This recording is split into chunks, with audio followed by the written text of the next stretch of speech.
I profiled monsters for a living, calm and detached.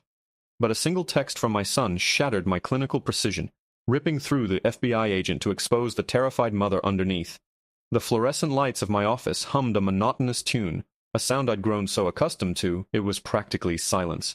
My desk was an organized chaos of case files, the scent of stale coffee and printer ink hanging heavy in the air. I was neck-deep in the final report for a particularly nasty kidnapping case out of Oregon. The details were grim, the kind that crawl under your skin and stay there for a few days, but it was my job. As a special agent with the FBI's Behavioral Analysis Unit, I specialized in the dark corners of the human psyche. I could profile a monster from 1,000 miles away, predict their next move, and dissect their motives until they were nothing more than a predictable set of psychological triggers. I was good at it. I was calm, detached, and clinical. But that was Agent Wallace. Mom was a different story. My phone buzzed on the corner of the desk, a small vibration against the polished wood.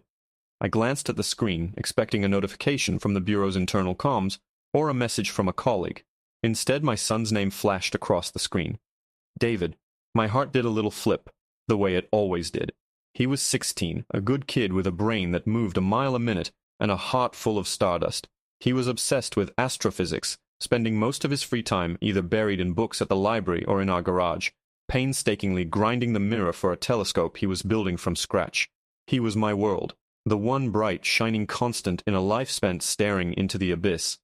I smiled, assuming he was texting to ask if he could order a pizza, or to tell me he'd finally solved some complex equation. I tapped the screen. The message wasn't about pizza.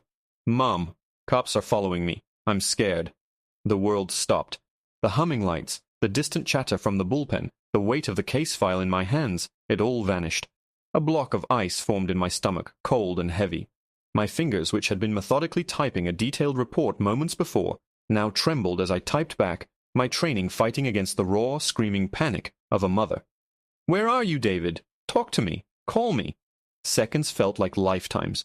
The 3 little dots indicating he was typing appeared, disappeared, then appeared again. My breath caught in my throat. He was just walking home from the library. It was a 10-minute walk, a route he'd taken 1,000 times.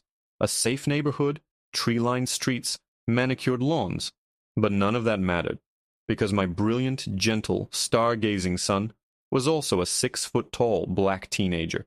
And we'd had the talk. Not once, but many times.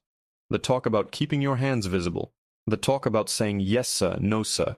The talk about not reaching for your phone, not making sudden moves, about how to survive an encounter that should be routine, but could turn deadly in a heartbeat. My phone buzzed again. Can't call. They're right behind me. I'm on Maple Street, almost at the corner of Oak. I did nothing wrong, Mom. I swear. I know you didn't, baby, I whispered to the empty office. My body was already in motion. I snatched my keys and my go-bag from the bottom drawer, my jacket already half on as I strode towards the exit. My colleagues barely registered the blur of my movement. Agent Wallace was gone. This was pure Mom, fueled by a level of adrenaline and terror that no case had ever managed to induce. I hit the speed dial for his number. He picked up on the first ring, the line silent. "David, listen to me," I said. My voice low and steady, a practiced calm I did not feel. I was already in the elevator, stabbing the button for the parking garage. "I'm on my way. I'm 5 minutes out. Keep the phone on, in your pocket, but don't let them see it. Can you hear me?" A faint, shaky "yes" came through the line. "Good. I want you to keep walking at a normal pace. Do not run. Find a well-lit area. Is there a streetlight you can stop under?" "Yes, on the corner." His voice was thin, laced with a fear that tore at my insides. I could hear his breathing, quick and shallow. I could hear his footsteps on the pavement. And then I heard another sound, the low growl of a car engine cruising slowly. The elevator doors opened and I sprinted to my car, a nondescript black sedan that packed a lot more power than it looked. I jammed the key in the ignition, the engine roaring to life as I peeled out of my spot. "They're stopping, Mom," David whispered. I could hear the distinct sound of a car door opening. "The lights are on." "Okay, David, listen to my voice," I commanded, my knuckles white on the steering wheel as I weaved through traffic, flashing my emergency lights to part the sea of cars. "You do exactly what we practiced. Hands where they can see them. No sudden moves. Be polite. You have your ID in your back right pocket, right?" "Yes." I heard a new voice, deep and authoritative, muffled through the fabric of David's pocket. "Evening, son. Let me see your hands. Put them on your head." My heart hammered against my ribs like a trapped bird. "Do it, David," I said into the phone, my voice a strained whisper. "Comply with everything they say. I'm almost there." "What are you doing out so late?" the cop's voice asked. It was barely 8 o'clock. I was at the library, sir," David's voice trembled. "The library, huh? A little far from home, aren't you? We've had reports of burglaries in the area, a suspect matching your description." The classic line, the all-purpose excuse. Rage, cold and sharp, cut through my fear. My son, who spent his time calculating the orbital velocity of distant moons, was now a burglary suspect because he was walking home with a backpack full of books. I took a hard right onto Maple Street, my tires squealing in protest. The scene exploded into view at the end of the block, a nightmare tableau painted in flashing red and blue lights. One police cruiser was parked at a sharp angle, boxing in the sidewalk. 2 officers stood over a figure. My figure. My son. David was on his knees on the cold, hard pavement, his hands laced behind his head. One of the officers had his hand on the back of my son's neck, pushing his head down. The other stood a few feet back, his hand resting on the grip of his holstered weapon. I slammed on the brakes, my car screeching to a halt about 50 feet away. For a split second, I was frozen. The world narrowed to that single, horrific image. My child, my brilliant boy, being treated like a hardened criminal under the garish, strobing lights. The officer with his hand on David's neck said something I couldn't hear, but the tone was mocking, dismissive. It shattered my paralysis. I killed the engine, the sudden silence deafening. I took one deep, steadying breath, the lessons from 1,000 hours of high-stress tactical training kicking in, sharpening my fear into a razor-fine point. I opened my car door. The heavy thump echoed in the night air. The officer standing back turned his head, his face a mask of annoyance at the interruption. "Ma'am, stay in your vehicle. This is an active police." He started to bark, his hand moving from his holster. He stopped mid-sentence. He didn't stop because he saw a worried mother. He stopped because he saw the look in my eyes, the look of a woman who had stared down serial killers without flinching, the look of a federal agent who knew every rule in the book and exactly how he was breaking them. My steps were measured, silent on the asphalt as I closed the distance. I didn't shout. I didn't scream. I let the cold, controlled fury do the talking for me. "Take your hands off my son," I said, my voice dangerously quiet. As the officers stared at me, their bravado momentarily faltering in the face of my unnerving calm, my right hand moved purposefully inside my jacket. My fingers didn't find a weapon. They closed around the cool, worn leather of my credential case. I drew it out slowly, deliberately, letting the action hang in the air, thick with unspoken possibilities. The younger officer, the one standing back, visibly relaxed his posture, his eyes flicking from my face to the case and back again. The other one, the one with his knee pressing near my son's back, didn't flinch. His grip on David's neck tightened almost imperceptibly. A surge of pure, unadulterated rage shot through me, so hot it felt like ice. I fought it down. Control was everything right now. I flipped open the case. The gold-embossed seal of the Federal Bureau of Investigation gleamed under the strobing lights. "Special Agent Ava Wallace, FBI," I announced, my voice as level and hard as a granite countertop. "I'm going to say this one more time. Take your hands off my son." The younger officer took a half-step back, his eyes wide. He looked at his partner, a silent plea for de-escalation passing between them. The lead officer, however, just scoffed, a humorless little smirk playing on his lips. He was older, with a weathered face, and the kind of dead-eyed stare that spoke of cynicism baked deep into his bones. "FBI, huh?" he said, his voice dripping with condescension. He didn't even glance at my credentials. "Doesn't give you the right to interfere with a police investigation, Agent. We're detaining a suspect who matches the description of a local burglar." "A description," I repeated, taking another slow step forward, my eyes locked on his. I was profiling him with every breath, every twitch of his facial muscles. Arrogant, dominant, likely has a history of complaints. He enjoys the power imbalance. Let me guess. The description was a black male in a hoodie? His smirk faltered. The suspect is a black male, yes. My son is a 16-year-old honor student walking home from the public library with a backpack full of astronomy books, I said, my voice dropping lower. He is not a suspect. He is a child. You had no probable cause to stop him, and you certainly have no cause to have him on his knees on the pavement. You are illegally detaining a minor. "I'll be the judge of what's legal here, ma'am," he snapped back, his authority challenged. He finally released David's neck, but only to reach for his handcuffs.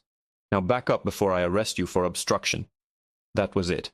The moment he made his choice, he chose escalation, he chose dominance over reason, and in doing so he handed me all the ammunition I would ever need.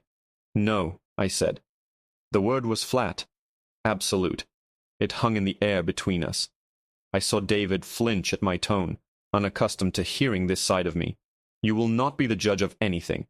You will release my son immediately. Then you and your partner will give me your names and badge numbers. I trust you both have your body cameras activated and recording, as per department policy." I scanned both of them. The younger officer instinctively touched the unit on his chest. The older one, the smirking one, didn't move. A flicker of something uncertainty?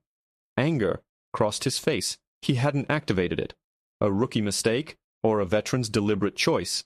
Neither way, it was a fatal error. "You're out of your jurisdiction, Fed," he growled, trying to regain his footing. "This is a local matter.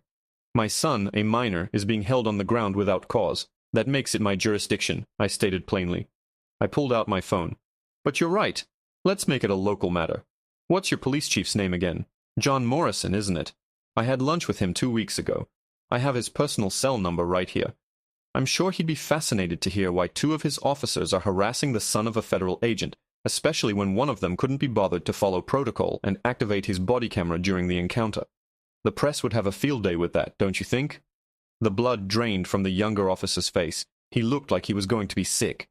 The lead officer's jaw clenched so tight I could see the muscle bunching under his skin. He was cornered, and he knew it. A cornered animal is a dangerous one. He stared at me, his mind racing, looking for a way out that didn't involve humiliation. "Let the kid up, Henderson," he finally mumbled to his partner. The younger officer, Henderson, practically leaped to help David to his feet.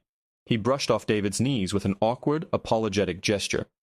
David scrambled over to me, his eyes wide with a mixture of fear and awe, and I wrapped a protective arm around his shoulders, pulling him tight against my side. He was trembling. I held him for a moment, a silent promise that the danger was over, before turning my full attention back to the officer in charge. "Your name and badge number," I demanded, my tone leaving no room for argument. He stared at me, his eyes burning with a hateful resentment. He thought he could stonewall me. He thought this was the end of it, a tense standoff that would result in a quiet complaint he could make disappear later. He had no idea who he was dealing with. He thought I was just another angry mother who happened to have a shiny badge. He didn't realize I spent my days dissecting minds exactly like his. I knew his type. I knew them down to the bone. He remained silent, defiant. He was banking on me not wanting the paperwork, not wanting the hassle. He was wrong. I let the silence stretch for a long, uncomfortable moment. I looked him up and down, a slow, deliberate scan. I didn't need him to tell me who he was. While he was busy trying to intimidate a child, I had been running his license plate through my agency's database on my phone. The results had come back before I even stepped out of my car. I took a step closer, lowering my voice so only he and his partner could hear. "You don't have to tell me," I said softly, a predator's whisper. "I already know. Officer Michael Rourke, badge number 714, 17 years on the force, 3 excessive force complaints, all of them dismissed. A commendation for a drug bust in 2018 that was later thrown out on a technicality involving a questionable warrant." I paused, letting the information sink in, watching the color drain from his face. "But what I find most interesting, Officer Rourke, is the sealed complaint from 2 years ago, the one involving a late-night traffic stop and a teenage girl who ended up with a dislocated shoulder after resisting arrest. The report you filed was a work of fiction. But your partner that night, he was a rookie, wasn't he? A kid with a conscience. He requested a transfer a week later." Rourke's face turned a mottled shade of red and white, like cheap linoleum. The tough guy swagger evaporated, replaced by the cornered look of a rat facing a python. His partner Henderson looked back and forth between us, his mouth slightly agape. He was witnessing a power dynamic shift so suddenly and completely it was like watching gravity reverse. For a cop like Rourke, information was power, and I had just demonstrated in no uncertain terms that I held all of it. The sealed juvenile complaint was his dirty little secret, buried deep in a personnel file he thought no one would ever have the access or inclination to unearth. He was wrong on both counts. "How?" he croaked, his voice a dry rasp. "How could you possibly know that? "It's my job to know things, officer," I said, my voice still a low murmur, the quietest thing in the night, yet it carried more weight than a siren. "I know you have a 17-year-old daughter. I know you coach her softball team on the weekends. I wonder how proud she'd be to learn about the other 17-year-olds you meet on the job." That was the final blow. The mention of his daughter made it personal, slicing through the hardened shell of his police persona and hitting the man underneath. He flinched as if I'd physically struck him. His gaze dropped to David, who was still tucked under my arm, watching the exchange with wide, unblinking eyes. For the first time, I think Rourke actually saw my son, not as a faceless, hoodie-clad suspect, but as a kid, someone's child. I pressed the advantage, my instincts as an interrogator taking over. "So let's establish the facts for the record, shall we? You and Officer Henderson pulled over tonight because you believe my son matched the description of a burglary suspect. Is that correct?" Rourke just stared, mute. It was Henderson who finally found his voice, stammering, "Yes, ma'am. The bolo was for a black male about 6 feet tall, wearing a dark hoodie and carrying a backpack. A description that fits half the young men in this town." I countered, not taking my eyes off Rourke. "Did you witness him committing a crime? Did you see him attempting to break into a home? Or was his only offense walking down a public street after dark?" Silence. "And when you stopped him, did he resist in any way? Was he uncooperative? Did he give you any reason to put him on his knees with your hand on his neck?" David shifted beside me. "No," he whispered. "I did everything he said." I squeezed his shoulder gently. "I know you did, sweetheart." I turned my gaze back to the officers. "So you stopped a minor without reasonable suspicion, detained him without cause, and Officer Rourke, you failed to activate your body camera, which I'm sure Chief Morrison will classify as a serious breach of protocol. Is that a fair summary of the evening's events?" Rourke's jaw worked silently.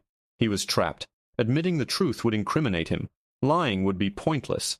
I clearly had access to information he couldn't comprehend. He had spent his entire career being the one in control, the one who asked the questions, the one whose version of events became the official record. Now, the tables were not just turned. They were shattered. "I want both of your dash cam recordings from tonight," I said, my voice shifting from interrogator to commander. "I want them delivered to the FBI's field office on Crestwood Avenue by 9 a.m. tomorrow. Unedited. I'll be cross-referencing them with surveillance footage from the library and the traffic cameras on this street. If there is a single frame missing, a single second unaccounted for, I will personally open a federal civil rights investigation that will crawl so far into your department you'll be coughing up subpoenas for a decade." Henderson looked like he was about to faint. Rourke just stared at the ground, defeated. "We're leaving now," I announced. I started to steer David back toward my car. We had taken maybe 2 steps when Rourke's voice, now stripped of all its earlier bluster, called out, "Wait!" I stopped but didn't turn around. I kept my hand firmly on my son's back, my body a shield between him and them. "The bolo," he said, his voice strained. "It was real. There was a break-in on Elm Street an hour ago. The homeowner got a look at him on her security camera. We were just patrolling the area. It was a weak, pathetic attempt to justify his actions, to salvage a shred of professional dignity." I finally turned to face him, my expression unreadable. "Then you should probably go and look for the actual criminal, Officer Rourke, instead of terrorizing children on their way home from the library." With that, I guided David to the passenger side of my car, opened the door for him, and made sure he was buckled in before walking around to the driver's side. The whole time, I could feel their eyes on me. I slid into my seat, the familiar scent of the car's interior a small comfort. David was silent, his hands clasped tightly in his lap, staring straight ahead at the windshield. The adrenaline was starting to recede, leaving a deep, bone-weary exhaustion in its wake. But under that exhaustion, a cold, hard knot of anger remained. I started the car, the engine a low growl in the quiet night. I put it in drive but didn't pull away immediately. I looked in my rearview mirror. The 2 officers were still standing there, illuminated by their own flashing lights, looking small and insignificant. Rourke was talking animatedly to Henderson, likely crafting a story, trying to figure out how to mitigate the damage. He still thought this was about damage control. He thought this was about a complaint, a reprimand, a mark on his record. He still didn't understand. This was never just about him. It was about my son. As I pulled away from the curb, my phone buzzed in the center console. I glanced down expecting a text from a colleague, wondering where I'd run off to. It wasn't. It was an alert from an internal bureau system I had set up years ago, a system that cross-referenced local police dispatches with certain keywords. The alert had been triggered by the bolo for the Elm Street burglary, the one Rourke had mentioned. I tapped it open, my eyes scanning the brief electronic report as I drove. And then I saw it. I saw the suspect description that had been broadcast to every patrol car in the city. My blood ran cold. My foot instinctively slammed on the brake, bringing the car to a screeching halt in the middle of the empty street. David jumped, startled. "Mom, what is it? What's wrong?" I couldn't answer. I just stared at the glowing screen of my phone, the words blurring together. It wasn't a lie. There had been a burglary. The homeowner did get a look at the suspect, and the description, it was chillingly specific. A black male, approximately 6 feet tall, wearing a dark gray hoodie with a small white NASA logo on the chest, carrying a black backpack. I looked over at my son, really looked at him for the first time since I'd arrived. He was wearing his favorite hoodie, the gray one he'd gotten for his birthday from the Kennedy Space Center gift shop. Emblazoned on the chest, right over his heart, was the iconic white NASA logo. A wave of nausea washed over me. The world outside the car windows seemed to tilt on its axis. It wasn't a vague description. It was him. Rourke wasn't just fishing. He was working off a bolo that described my son down to the last detail. The hoodie, the backpack, the height. It was all a perfect damning match. My mind, trained to see patterns and build profiles, was screaming at me. Coincidence? It was too perfect. Statistically, it was an outlier of astronomical proportions. "Mom, you're scaring me," David said, his voice small. He reached over and touched my arm. "What did you see?" I forced myself to take a breath, to push the image of the bolo description out of my head and focus. I couldn't fall apart. Not now. I had to think. I had to analyze. What were the facts? Fact 1, a burglary occurred on Elm Street. Fact 2, the witness gave a highly specific description that matched my son. Fact 3, my son was at the public library, a 15-minute walk from Elm Street. He had a digital checkout record. He had alibi. But the cops on the street don't know that. All they know is the description. My takedown of Rourke, as satisfying as it had been, was based on a flawed premise. I had assumed the stop was pretextual, a classic case of racial profiling based on a flimsy, generic description. But it wasn't. It was targeted. The rage that had been a cold, controlled weapon just minutes before now felt like a foolish, reckless indulgence. I had gone in like a wrecking ball, all righteous fury and federal authority, when the situation was infinitely more complex, more dangerous than I had realized. "It's nothing, baby," I lied, my voice sounding thin and unconvincing even to my own ears. I put the car back in drive and pulled away, my movements jerky. "Just a late-night work alert. Everything's fine." But everything wasn't fine. A cold dread was seeping into the cracks of my earlier anger. This wasn't just a simple case of a bad cop on a power trip anymore. This was something else. Something was wrong. Deeply, fundamentally wrong. Why would a burglar be wearing a NASA hoodie? It was such a specific, memorable piece of clothing. Burglars tended to favor anonymity plain, dark clothes. Not a hoodie that screamed, "I'm a space nerd." They really thought it was me, didn't they? David asked quietly, staring out the passenger window at the dark houses rushing by. "Because of my clothes." "It was a mistake, David," I said, trying to project a confidence I no longer felt. "A terrible mistake. But it's over now." Was it over? Or was it just beginning? A thought, ugly and insidious, began to form in the back of my mind. What if this wasn't a coincidence? What if the description was so specific? Because it was meant to target him. The idea was paranoid, insane. Who would do that? And why? David was a good kid. He didn't have any enemies. He kept to himself, lost in his world of nebulae and gravitational fields. He wasn't involved in gangs or drugs or any of the usual trouble that could lead to this kind of targeted harassment. We drove the rest of the way home in a heavy silence. I could feel David's fear radiating from the seat next to me, a palpable thing in the confines of the car. My own fear was a different animal, a cold, calculating creature that was already running through scenarios, assessing threats, and formulating countermeasures. By the time I pulled into our driveway, my mind was a whirlwind of possibilities, each one more disturbing than the last. I killed the engine and we sat for a moment in the sudden quiet of the garage. "Are you okay?" I finally asked, turning to him. He just shook his head, not looking at me. "I thought they were going to... I don't know. I was so scared, Mom. I kept trying to remember everything you told me to do." "Yes, sir." "No, sir. Keep my hands where they can see them." But my heart was beating so fast I couldn't think straight. All I could think was that I was going to be a statistic, another name people say on the news. Tears welled in my eyes. I reached over and pulled him into a hug, burying my face in his shoulder. The faint scent of old paper and dust from the library books clung to his hoodie. His NASA hoodie. "I am so sorry, David," I whispered, my voice thick with emotion. "I am so sorry this happened to you. This is not your fault. You did nothing wrong." We went inside, the familiar comfort of our home doing little to dispel the chilling events of the night. I made him some hot chocolate, a childhood ritual for chasing away nightmares, and we sat at the kitchen table. I tried to act normal for his sake, but my mind was a million miles away, replaying the bolo, Rourke's face, the impossible specificity of it all. After David went upstairs to bed, claiming he was exhausted, I went straight to my home office. The kidnapping case from Oregon could wait. This was my new case. I powered up my encrypted laptop and used my credentials to log into the Bureau's primary database. I started with the bolo. I pulled up the full report on the Elm Street burglary. The homeowner's name was redacted, but the details of her statement were there. She claimed she was in her upstairs bedroom when she heard a crash downstairs. She looked at her security camera feed on her phone and saw a young man in her living room. He was tall, thin, black, and wearing a gray NASA hoodie. He took a laptop from the coffee table and fled out the back door. The whole thing took less than 30 seconds. Something about the statement felt off. It was too neat, too clean. I needed to see the footage.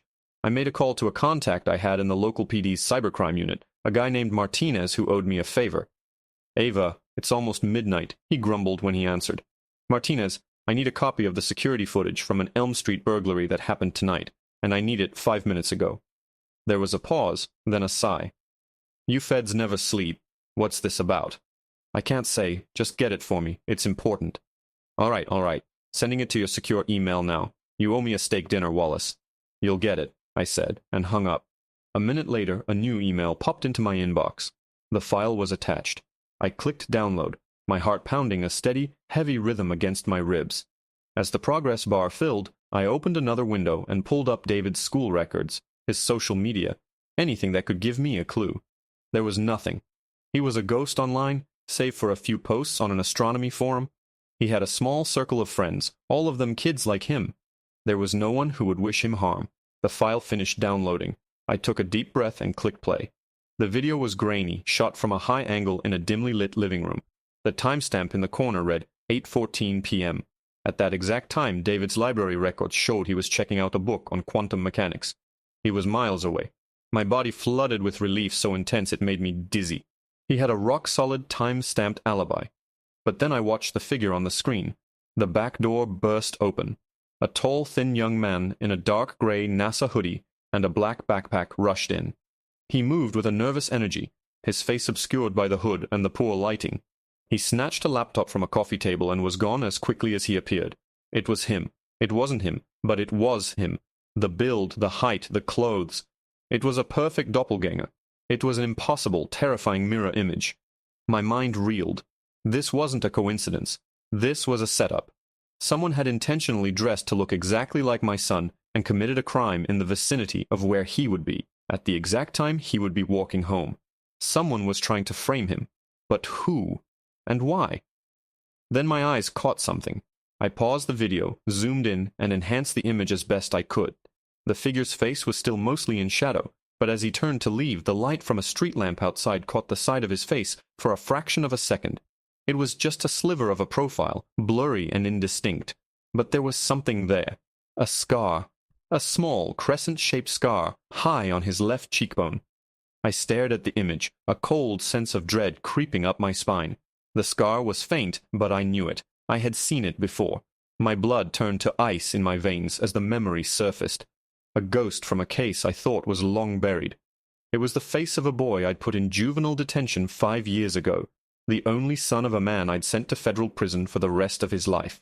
And I knew, with a certainty that chilled me to the soul, that his father had just been released on a technicality last week. The name hit my consciousness like a physical blow. Marcus Thorne.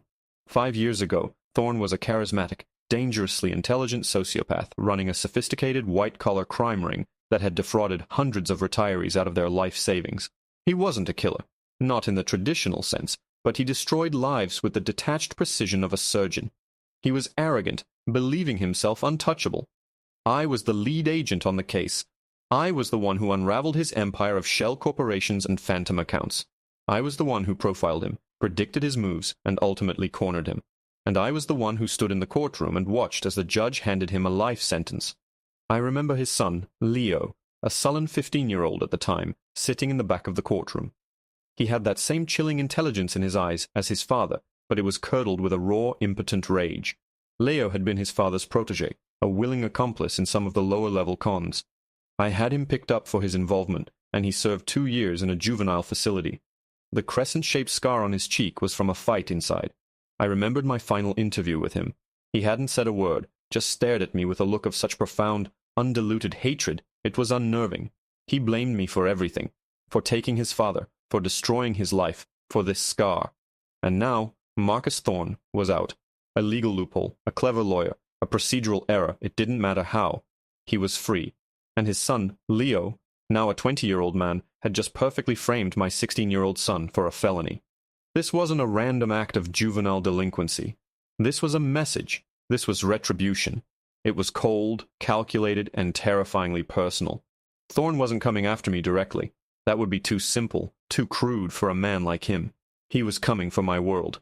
He was coming for David. My hands shook as I closed the laptop. The walls of my safe, comfortable home suddenly felt like paper. I was an FBI agent. I faced down monsters for a living. But this was different. The monster wasn't in a case file anymore. He was outside my door, and he knew my son's name. He knew his schedule. He knew his favorite hoodie. He had studied my life with the same meticulous detail I had once used to study his. He had turned my own methods against me. Sleep was impossible. I spent the rest of the night pacing my office, a caged animal in my own home. My mind raced, building a new profile. Marcus Thorne, post-prison. What would he be like? More bitter, more patient, more ruthless.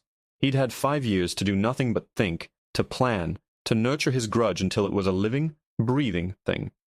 Leo would be his instrument, a tool sharpened by years of resentment. The burglary was just the opening move, a shot across the bow. It was designed to terrorize David, to draw me out, to show me that he could touch my family whenever he wanted. It was a test, a way to gauge my reaction. My takedown of Officer Rourke was exactly the response he would have predicted, an emotional, protective mother lashing out.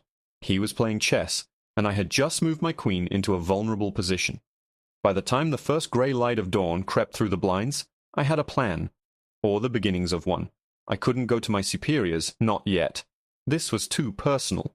Bringing the full weight of the bureau into it now would be like trying to perform surgery with a sledgehammer. It would escalate things, make Thorne feel cornered, and he was most dangerous when cornered. I had to handle this myself, quietly, precisely. I went to the kitchen and started making breakfast, the familiar motions a flimsy shield against the chaos in my mind. David came downstairs a little while later, looking pale and tired. The fear from last night still clung to him like a shadow. "Morning," he mumbled, slumping into a chair at the table. "Morning, sweetheart," I said, forcing a bright smile. "Pancakes?" He just shrugged. We ate in silence for a few minutes. I needed to talk to him, to warn him, but I didn't want to terrify him more than he already was. "David," I began carefully. "About last night. I need you to be extra careful for a while. I want you to call me when you leave the library, and I'll come pick you up. No more walking home after dark for now, okay?" He looked at me, his eyes searching my face. He was too smart not to see the tension I was trying to hide. "Why? Is it about those cops?" "Partly," I hedged. "It's just a precaution. I want to make sure you're safe." He didn't look convinced, but he nodded. "Okay, Mom." After he left for school, my own day began. I called my office and told my unit chief I was taking a few personal days, citing a family emergency. Then I went to my gun safe. I checked my standard issue Glock, making sure the magazine was full. Then I took out a second weapon, a smaller, more concealable Sig Sauer I rarely carried, and strapped it to an ankle holster. I was no longer just a mother. I was an agent in the field, and my home was the war zone. My first move was to erase Thorne's primary advantage, his knowledge of David's routine. I logged into the school's parent portal and reported David as sick. Then I called him. "David, I need you to come home," I said, my voice calm but firm. "Go to the principal's office and tell them your mom is on her way to pick you up." "What? Why? Did something happen?" "I'll explain when you get here. Just do it, please." No questions. 30 minutes later, he walked in the door, his backpack slung over his shoulder, a look of deep confusion on his face. I sat him down at the kitchen table. The time for hiding the truth was over. David, what I'm about to tell you is going to be difficult to hear, I started, my heart aching at the fear that was already dawning in his eyes. I told him everything. About Marcus Thorne, about his son Leo, about the framing. I explained that they had studied him, learned his routine, and set a trap for him. He listened without interrupting, his face growing paler with every word. When I finished, he just stared at the table, his hands clenched into fists. So, this guy, he's doing this to get back at you? And he's using me? Yes, I said softly. And I am so sorry. This is my fault. He looked up, and for a moment I didn't see my little boy. I saw a young man, his eyes hard with a resolve that mirrored my own. No, Mom, it's not your fault you put a bad man in jail. What are we going to do? The "we" sent a surge of pride and love through me so strong it almost buckled my knees. He wasn't crumbling. He was standing with me. We are going to be smart, I said. First, you're staying home. Your school, the library, your usual spots, they're all compromised. Thorne expects you to be there. We're going to break the pattern. My phone buzzed. It was a text from an unknown number. My stomach plummeted. I opened it. It was a single, grainy photograph. It was a picture of the front of David's high school, taken from a car parked across the street. The timestamp was 2 minutes ago. Beneath the picture was a simple, chilling message. He's not in school today. Playing hooky? Tsk tsk. I'm disappointed, Ava. I thought you played by the rules. My blood ran cold. He wasn't just watching David's routine. He was watching it in real time. He was out there, right now, parked across from the school, expecting to see my son walk onto campus. The text wasn't just a threat. It was a demonstration of control. Thorne was telling me he was one step ahead. He knew I'd see the frame for what it was, and he had anticipated my first move pulling David out of school. He was toying with me, turning my own protective instincts into a move on his chessboard. David saw the look on my face. What is it? Mom, what's wrong? I slid the phone across the table. He looked at the picture, then the text, and a shudder went through his entire body. The abstract threat had just become terrifyingly real. A man was actively hunting him. He's watching the school, David whispered, his voice barely audible. Yes, I said, my mind already kicking into overdrive, pushing past the initial shock and into tactical analysis. Which means he isn't watching us here. We have a window. A window for what? To run? No, I said, my voice hardening. Running is what he wants. He wants us scared. He wants me to pull you, lock us down, and live in fear of his next move. We're not going to play his game. We're going to flip the board. I stood up and went to my office, David trailing behind me like a shadow. I pulled up a satellite map of the city on my monitors. He thinks he's the predator, that he has the element of surprise. He's wrong. He just gave us a critical piece of intelligence, his location, or at least Leo's. I zoomed in on the high school. It was surrounded by residential streets, a small park, and a strip mall. Dozens of places a surveillance car could sit unnoticed. But Thorne was arrogant. He wouldn't be hiding in plain sight. He'd be close, but with a clear line of sight and multiple escape routes. I cross-referenced the angle of the photo with the layout of the streets. There were only 2, maybe 3, possible vantage points. He's using Leo as his eyes and ears, I murmured, thinking aloud. Thorne is the strategist, the mastermind, but Leo is the one in the field. He's the weak link. He's young, angry, and not as disciplined as his father. What are you going to do? David asked. You can't just go after him. It's a trap. It's only a trap if I walk into it blindly, I replied, my fingers flying across the keyboard. I was pulling up traffic camera feeds near the school, searching for any vehicle that had been parked for an unusual length of time. He expects me to either panic and hide, or to call in the cavalry and make a scene. I'm going to do neither. I found it. A dark blue, late-model sedan with tinted windows, parked on a side street overlooking the school's main entrance. It had been there for over an hour. It wasn't registered to Thorne or Leo, of course not. They weren't that sloppy, but it matched the profile of a perfect surveillance vehicle. Okay, David, I need you to stay here, I said, turning to face him. Lock the doors. Don't answer for anyone but me. I have security cameras all around the house linked to my phone. If you see anything, you call 911, then you call me. Do you understand? He nodded, his eyes wide with fear, but also a flicker of something else resolve. Be careful, Mom. Always, I said, giving his shoulder a firm squeeze. I grabbed my keys and my go bag, which contained, among other things, a set of covert comms, a GPS tracker, and a tactical first aid kit. As I walked out the garage door, I felt the immense, terrifying weight of what I was about to do. I was stepping outside the lines, operating without backup and without authorization. I was no longer Agent Wallace. I was a mother protecting her child, and there was no rulebook for that. I didn't take my bureau-issued sedan. Thorne would be looking for it. Instead, I took our old beat-up SUV, the one we used for camping trips. It was anonymous, forgettable. I drove towards the school, but I didn't take the direct route. I looped around, coming up on the blue sedan's position from the rear. I parked 3 blocks away and proceeded the rest of the way on foot, using houses and trees for cover, my years of field training kicking in. My heart was a steady drum in my chest. This was what I was good at. Stalking the stalker. I got into position behind a thick hedge across the street from the sedan. I pulled out a pair of compact binoculars. I could see one person in the driver's seat. The windows were tinted, but the sun glinted off the windshield at just the right angle, giving me a glimpse of the driver's profile. The crescent-shaped scar on his cheek was unmistakable. It was Leo. He was staring intently at the school, his phone in his hand, probably waiting for my next panicked move. He had no idea I was 50 feet away, watching him. My mind raced with options. I could call the local PD and have them box him in. But that would be messy, public. It would alert Thorne immediately. I could try to approach him myself, but a direct confrontation was risky. Leo was a volatile unknown. No, I needed something more subtle. I needed to turn his surveillance back on him. I reached into my bag and pulled out a small magnetic GPS tracker, no bigger than a quarter. My plan was simple. Get the tracker on his car. Then I could fall back, monitor his movements and learn their patterns.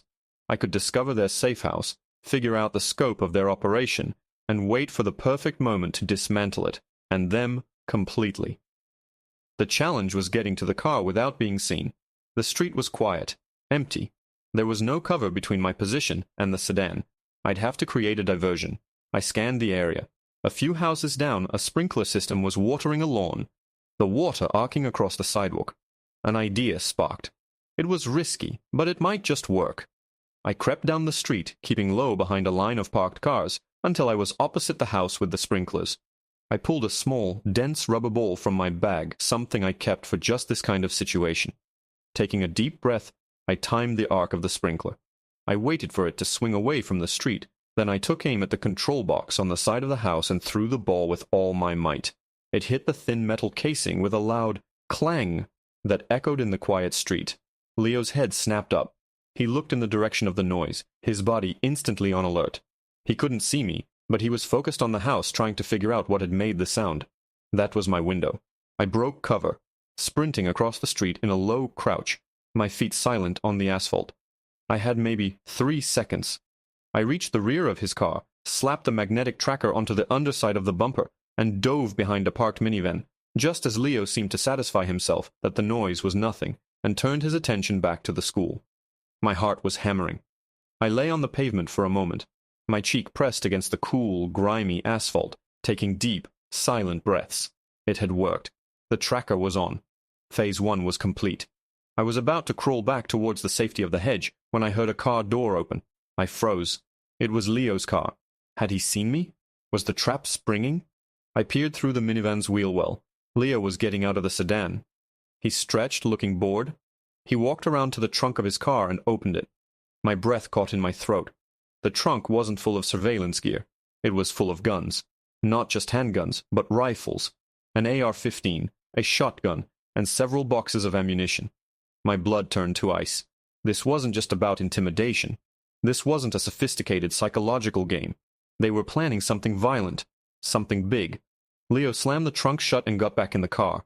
A moment later, the engine started. He was on the move. I scrambled back to my SUV, my mind reeling from what I'd just seen. This was far worse than I had imagined. I pulled out my phone to activate the tracker and follow him, to see where he was going, to find out what they were planning. But before I could, my phone rang. It was an incoming call from David. My heart leaped into my throat. I had told him not to call unless it was an emergency. "David? What is it? Are you okay?" I answered, my voice tight with anxiety. "Mom," he said, and his voice was choked with a terror so profound it made the hair on my arms stand up. Mom, you need to come home. He's not at the school anymore. What are you talking about, David? Who's not at the school? There was a pause, and I heard a shuffling sound, like the phone was being taken from him. Then a new voice came on the line, a voice I hadn't heard in 5 years, but one that I had heard every night in my nightmares. It was smooth, calm, and laced with pure poison. "Hello, Ava," said Marcus Thorne. "Leo was just a diversion to get you out of the house. You really shouldn't leave your son all alone." For a single, horrifying second, the world ceased to exist. The street, the car, the mission, it all dissolved into a roar of white noise in my ears. Marcus Thorne was in my house, with my son. The chess game I thought I was playing, the board I thought I was flipping, was a cheap replica. He had been playing a different game all along, on a board so vast I hadn't even seen its edges. Leo wasn't a diversion to get me out of the house. Leo was a pawn, sacrificed to lure my queen into the open, leaving my king completely undefended. "Thorne," I breathed, my voice a ragged whisper. The name tasted like ash in my mouth. My knuckles were white on the steering wheel, my knuckles straining against the leather.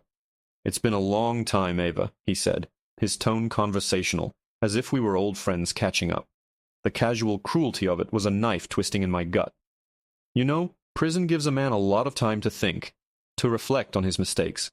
And my biggest mistake, I realized, was underestimating you. But my second biggest mistake was not understanding the importance of family. It's a lesson I've taken to heart. Your son is a bright boy, very polite. He gets that from you, I suppose." Every calm, measured word was a psychological blow, designed to shatter my composure, to make me panic. I could hear David's ragged breathing in the background, a desperate, terrified counterpoint to Thorne's silky voice. "Let him go, Marcus," I said, my own voice coming out low and feral. The agent was gone. The profiler was gone. This was the primal scream of a mother bear whose cub was in the jaws of a wolf. "This is between you and me. It always has been." "Oh, I agree," he said smoothly. "Which is why David is simply my insurance. He's here to make sure you and I have a proper conversation, without any of your friends in blue crashing the party.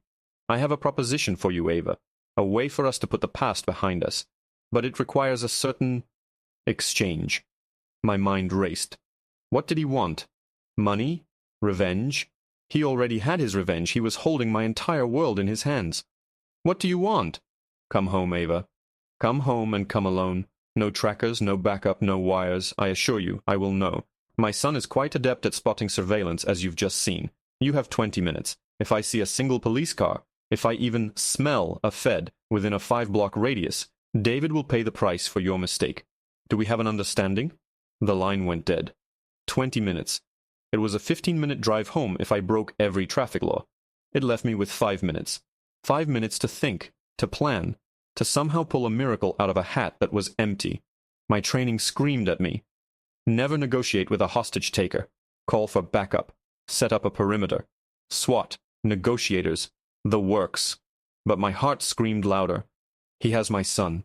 Thorne wasn't a common criminal. He was a master manipulator. He knew bureau protocol better than most rookies. He knew calling for backup was my training, and he had built his threat around that very fact. He was counting on my love for my son to override my training as an agent. He was right. I slammed the SUV into drive, tires squealing as I tore away from the curb. My mind was a chaotic storm. I had one hand on the wheel, the other holding my phone. Who could I call? My unit chief would follow protocol, which would be a death sentence for David. Martinez at the local PD. He was a friend, but he was still a cop. He'd have to report it. There was no one. I was utterly, completely alone. My eyes fell to the phone screen, still displaying the GPS tracker's app. Leo. The pawn. He was still on the board. I watched his dot as it moved steadily across the city map. He wasn't driving randomly. He was heading towards a specific destination. An industrial park down by the old rail yards. The place was a maze of abandoned warehouses and crumbling factories. A perfect place to hold a hostage, or to stage an ambush. A horrible thought crystallized in my mind. The guns in the trunk. The warehouse. This wasn't just about a conversation. This was an execution. Thorne's proposition was a lie. He was going to kill me, and then he was going to kill my son. Getting me back to the house alone was just step one. He would use David as leverage to get me to comply, to get me to drive to that warehouse where Leo and his arsenal would be waiting. He would leave no witnesses. Panic clawed at my throat, cold and sharp. I had to fight it down. Panicking was dying. I had to think like him. I had to see the board from his side. What did he not know? He didn't know that I had seen the guns. He didn't know I had tagged Leo's car. He thought I was coming in blind, crippled by fear. That was my only advantage. A sliver of an edge, but an edge nonetheless. I had maybe 10 minutes left. I couldn't go to the house. That was walking into the lion's den unarmed. But I couldn't abandon David. I had to change the equation. I had to introduce a variable Thorne hadn't planned for. An element of chaos. My eyes scanned the road as I drove, my brain processing every detail, every car, every pedestrian. And then I saw it. 2 blocks ahead, parked outside a diner, was a police cruiser. 2 officers were inside, laughing over coffee. It was Rourke and Henderson. It was a sign. A twisted, ugly, beautiful sign from the universe. Rourke, the arrogant, rule-breaking cop who had put my son on his knees less than 24 hours ago. The man who hated me, who I had humiliated and threatened. He was the last person in the world who should be my ally. And that's what made him perfect. Thorne would never see it coming. He would have run my profile, anticipated me calling in federal agents or trusted colleagues. He would never, in a million years, predict that I would turn to the very man who had harassed my son for help. I swerved the SUV, cutting across 2 lanes of traffic, and screeched to a halt, blocking their cruiser. I was out of my car before they could even react, my FBI credentials already in my hand. I banged on Rourke's window, my face a mask of cold, desperate urgency. He rolled down the window, his face a mixture of shock and anger. "Wallace, what the hell are you doing? I ought to arrest you for reckless driving." "There's no time," I said, my voice clipped and precise. I was an agent giving a field briefing, not a frantic mother. "My son has been taken hostage. The man who has him is Marcus Thorne. He's a federal fugitive. He's at my house, 1412 Sycamore Drive. He's armed, and he has an accomplice with a trunk full of automatic weapons." Rourke and Henderson stared at me, dumbfounded. The color drained from Henderson's face. Rourke just looked at me with suspicion. His eyes narrowed. "Is this some kind of trick? Revenge for last night?" "Do I look like I'm joking?" I snapped, leaning in closer, my eyes boring into his. "Look, I know you hate me. You have every right to. But a child's life is at stake. My child. The same one you had on the ground last night. Thorne is expecting me to come alone. He's not expecting local police. He's certainly not expecting you. You are the one element of surprise I have left." Rourke was silent for a long moment, his cynical mind processing the information, weighing the risks. I could see the conflict in his eyes. "What's the plan?" he finally asked, his voice a low growl. Relief, sharp and overwhelming, almost made my knees buckle. "The plan is you save my son," I said. "Thorne is waiting for me to walk through the front door. I need to be that distraction. While I'm walking in, I need you and every uniform you can get to approach the house from the rear. Silent, no lights, no sirens. He's watching the front. He won't be watching the back. You go in hard, you go in fast, and you get my son. Whatever it takes." I saw a flicker of understanding, and maybe even a grudging respect, in his eyes. This was his language. Hard and fast. No negotiators. No waiting. "And what about you?" he asked. "I'm the bait," I said, turning back toward my car. "Just get my son out." As I sped away, I watched in my rearview mirror as Rourke got on his radio, his expression grim. I had just thrown a lit match into a powder keg. I didn't know if I had just signed Rourke's death warrant or saved my son's life. Maybe both. All I knew was that in 5 minutes I was going to walk through my own front door into a trap laid by a sociopath, armed with nothing but a prayer and the hope that the dirtiest cop I knew would do the right thing. I pulled up to my street, killed my headlights, and coasted to a stop a block away from my house. It looked so peaceful, so normal. A light was on in the living room. I took my Sig Sauer from my ankle holster, my hand steady despite the violent trembling in my soul. Then I got out of the car and started walking. The walk down my own street felt like a mile-long tightrope suspended over a canyon. Every rustle of leaves, every distant dog bark was amplified in the tense silence. My house, my sanctuary, now looked like a predator's den. The warm light in the living room window, a deceptive lure. My phone was in my pocket, on an open line with Rourke's dispatcher, a silent lifeline I prayed I wouldn't need. My hand holding the Sig Sauer was slick with sweat, the cool metal a stark contrast to the fire in my veins. My training was a whisper in the back of my mind, a checklist of tactical realities. Thorn likely had sightlines on all front approaches. The door would be the fatal funnel. He would expect me to be afraid. I had to be what he didn't expect. I didn't walk to the front door. Instead, I veered off the sidewalk, moving into the deeper shadows of my neighbor's overgrown hedges. I circled around, staying low, using the landscaping as cover, approaching my house from the side. Through the dining room window, I could see a sliver of the living room. I saw David. He was sitting on the edge of the sofa, ramrod straight, his face pale, but his eyes defiant. And then I saw Thorn. He was standing by the fireplace, one hand casually resting on the mantelpiece, the other holding a pistol, its muzzle pointed loosely at my son. He looked older, gaunter than I remembered, but the same cold reptilian intelligence burned in his eyes. He was calm, utterly in control, a king in his stolen castle. I heard the faintest whisper of movement from the backyard behind me. Rourke and his team were in position. A quiet click in my earbud confirmed it. It was time. Taking a deep, silent breath, I holstered my weapon. Going in armed would only escalate the situation inside. Thorn wanted bait, and that's what he would get. I walked out of the shadows and strode purposefully up my own front walk, my footsteps loud and clear on the flagstones. I didn't hesitate. I didn't look back. I reached the front door, and without knocking, I turned the knob and walked inside. The moment I stepped across the threshold, the air crackled with tension.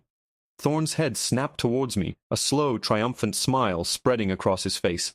"Ava, punctual as always. I appreciate that in a person." His pistol remained trained on David, a clear warning. "I'm here, Thorn," I said, my voice steady, my eyes locked on his. I held my hands up slightly, showing they were empty. "It's over. Let him go." "Over?" he chuckled, a dry, humorless sound. "My dear, it's just beginning. You and I are going to take a little drive. David will stay here, as collateral. My son will be calling in a few minutes to check on him.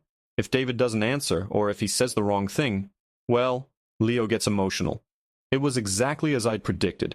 He was trying to control me, to move me to a secondary location. My eyes flickered to David, and I gave him the slightest, almost imperceptible shake of my head. "Don't be a hero." "There's no need for that," I said, taking a slow step into the room. "Whatever you want, you can have it. Money, a new identity, a plane out of the country. I can make it happen. Just leave him out of this." It was a standard bluff, but I had to keep him talking, to keep his attention focused on me. Thorn's smile widened. "You always did think you could solve everything, didn't you?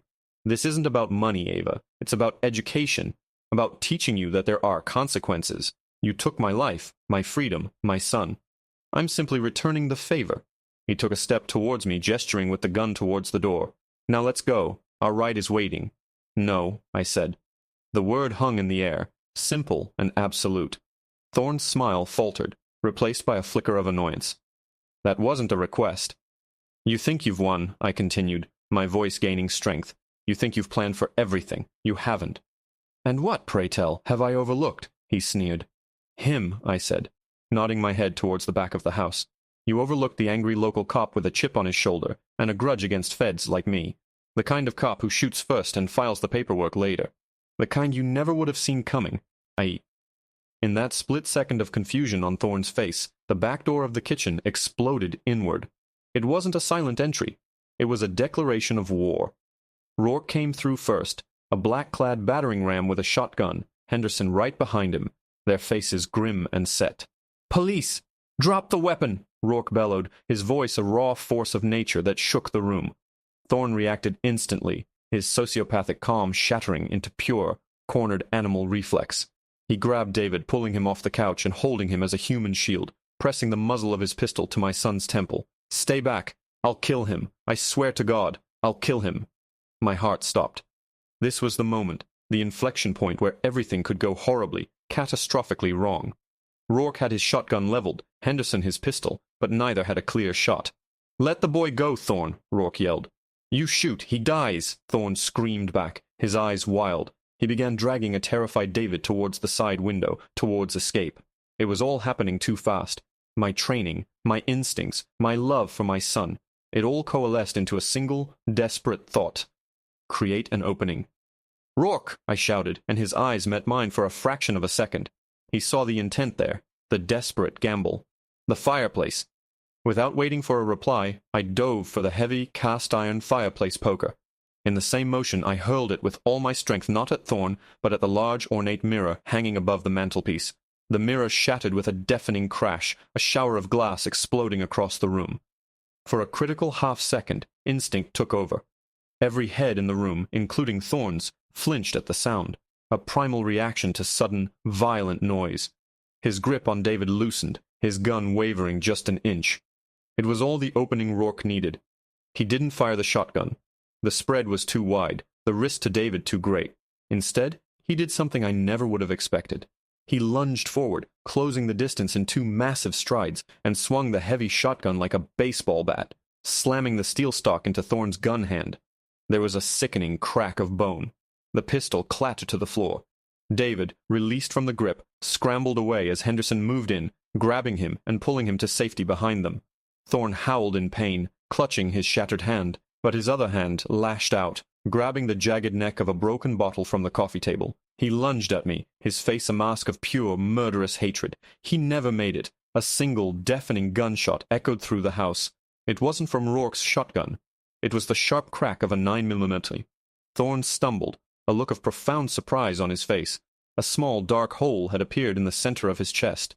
He collapsed to the floor, his reign of terror ending not with a bang, but with a choked, wet gurgle. I stood there, my arm outstretched, my Sig Sauer still smoking in my hand. I didn't even remember drawing it. It was pure muscle memory, the agent's instinct taking over when the mother's plan had reached its limit. For a moment there was a stunned silence broken only by the sound of sirens growing louder in the distance. Then David was running to me, throwing his arms around me, sobbing into my shoulder. I held him tight, my whole body trembling, the gun falling from my nerveless fingers and clattering to the floor. Rourke stood over Thorn's body for a moment before kicking the broken bottle away. He looked at me, then at the gun on the floor, then back at me. His expression was unreadable. I expected anger, a lecture about protocol, about taking his shot. Instead, he just nodded, a slow, grudging sign of respect. "Good work, Agent Wallace," he said, his voice rough. Then he turned to Henderson. "Secure the scene. Call it in. Mo." The aftermath was a blur of flashing lights, uniformed officers, and the arrival of my colleagues from the Bureau. I gave my statement, a sanitized version of events that protected Rourke, and painted the picture of a joint operation.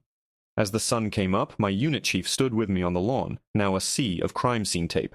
"You went off the reservation, Ava," he said, his voice stern but his eyes betraying his relief. "You broke about a dozen protocols." "I know," I said, watching as they loaded David into the back of an ambulance to be checked out. "But my son is alive. I'd break 1,000 more for that." He sighed, clapping a hand on my shoulder. "Go be with your boy. We'll handle the paperwork."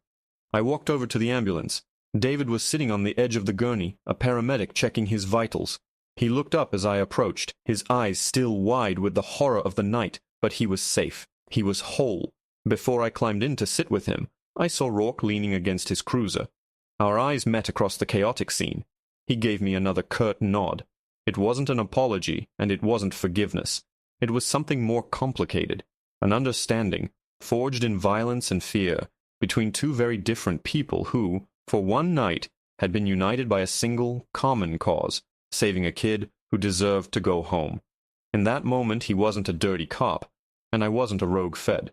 We were just 2 parts of a machine that had, against all odds, worked.